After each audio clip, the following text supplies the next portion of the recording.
Looks good, Ralph. Yep, we're good. Good morning, folks, and welcome to today's remote City Council hearing of the Committee of Standards and Ethics. Make all panelists please start your videos. Silence all electronic devices. Again, silence all electronic devices. Thank you so much. Chairman, we're ready to begin. Thank you. Good morning, everyone. I'm Stephen Matteo. I'm chair of the Committee on Standards and Ethics, and we're joined by my committee colleagues today, Council members Gibson, Chin, Kozowitz, and Levin. The committee is now returning to open session to make public the outcome of today's votes on the disciplinary matter against Councilmember King. Today, the Committee on Standards and Ethics found the charges against Councilmember King to have been substantiated and is recommending the sanction of expulsion to the full council. As you may recall, the four charges were violations of the council's anti-discrimination and harassment policies, prohibits against harassment and discrimination based upon gender, medical condition, or disability, violations of conflicts of interest laws contained in Chapter 68 of the City Charter and council rules prohibiting misappropriation and misuse of council funds, and violations of Council Resolution number 1138 of 2019, whose principal provisions provided for a 30-day suspension and for Councilmember King to pay a $15,000 fine, pay for and take appropriate training, and cooperate with a monitor to be placed in his office to ensure that his staff is appropriately managed pursuant to council rules and policies. This committee held a 4-day-long disciplinary hearing on June 22nd, June 29th, July 7th, and July 17th, 2020. The evidence against Councilmember King was presented by special counsel to the council, Carrie Cohen, assisted by Amanda Geyer from Morrison and Forster LLP. Councilmember King and his two attorneys attended the entire hearing, and both attorneys were afforded the opportunity to question and call witnesses and object to and present evidence. We note that Councilmember King was afforded full due process throughout this proceeding and that the case against him was conducted in full compliance with our disciplinary procedures. Since the close of the hearing, we have engaged in lengthy deliberations and have closely gone through every charge against Councilmember King and reviewed all the evidence presented and arguments made on each charge. Upon that review of the evidence, we find that the charges against Councilmember Andy King are substantiated. As to the first charge of harassment and discrimination, the evidence presented demonstrated that from in or about September of 2017 through in or about January 2018, Councilmember King engaged in a number of actions towards one of his female staffers that constituted harassment and discrimination based upon gender, medical condition, and disability, actual or perceived, in violation of the policy. In response to the female staffers informing Councilmember King that she needed to seek emergency medical treatment for menstrual bleeding, Councilmember King treated her condition as a joke and made the discriminatory comment to put a Band-Aid on it. Shortly thereafter, he forced the staffer to take unnecessary, unwanted, indefinite, and unpaid medical leave, which he described as putting her out, blaming her because she allegedly had talked to others about her medical condition. Councilmember King then refused to speak with his female staffer regarding her returning to work for approximately 3 months and ignored her repeated outreach to him, despite the fact that she had provided a doctor's letter making clear that she was able to work. She finally felt she had no choice but to resign her position to pursue paid employment.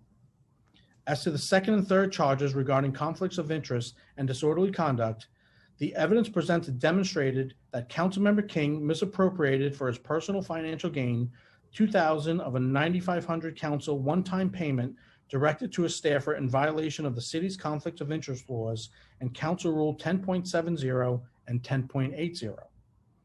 Councilmember King engaged in this corrupt scheme in July to August of 2019 by awarding that large one-time payment to a staffer and demanding that staffer kick back $2,000 of it to him.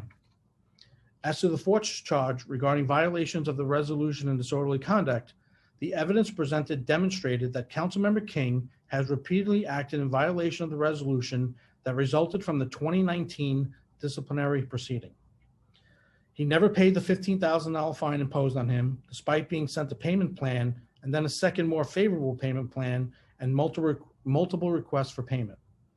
He refused to pay for and take the mandated training, and he repeatedly flouted his obligation to cooperate with the monitor, by routinely attempting to make hiring and employment status decisions without the consent of the monitor, refusing to meet with the monitor or respond to her messages, blocking the monitor from attending staff meetings, and treating the monitor abusively and with contempt, including by subjecting her to profanity and sexist remarks. Councilmember King also continued to engender fear in staff and attempted to intimidate them by repeatedly warning them that he had returned from suspension to take back his office. He questioned the loyalty of his staffers who he believed were cooperating with the monitor and treated those staff members adversely. Under the city charter, the council is the judge of the qualifications and conduct of its members, and pursuant to council rules, the Standards and Ethics Committee may find that a member has violated its rules and engaged in disorderly conduct, and upon adoption of a report outlining its evidence, may recommend sanctions to the full council. This report will be transmitted to the full council later today or tomorrow morning and will be made public tomorrow. We expect the full council to meet to consider our findings and recommended sanctions next week. We do not take this duty lightly, and this is a very serious matter. We found the witnesses credible. In general, they support each other's testimony, and there were numerous documents and a recording that also supported many of the charges. The committee was unanimous in its determination that all charges had been substantiated by a preponderance of the evidence. All of our findings on these charges are disturbing, but the lengths to which Councilmember King has gone to evade the sanctions and requirements of the resolution cannot be understated. In voting to impose the sanctions and requirements in the resolution at the full council meeting on October 28, 2019, I stated that a more serious sanction than suspension should be reserved for cases in which we don't think we have any alternatives. Unfortunately, the committee finds that Councilmember King has shown a blatant disregard for rules and policies of the council. This is now the third matter in which King's conduct has led to discipline by the council. Specifically, there was the gender-based harassment complaint in 2017, for which King agreed to a certain discipline. The 29 charges resulting in the suspension and imposition of the monitor, as well as fine and training, and now this set of 4 charges, all of which we have substantiated.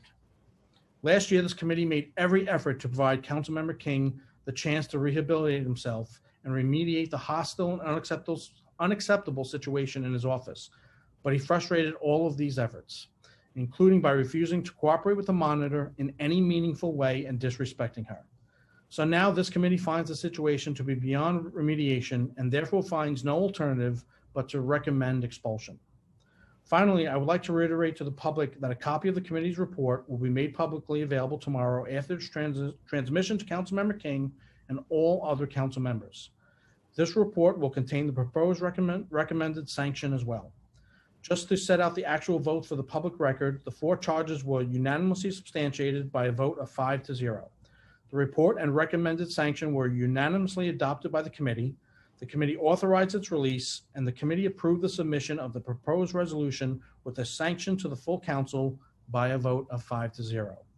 I thank you for all of your time, and we are now adjourning this meeting. Thank you.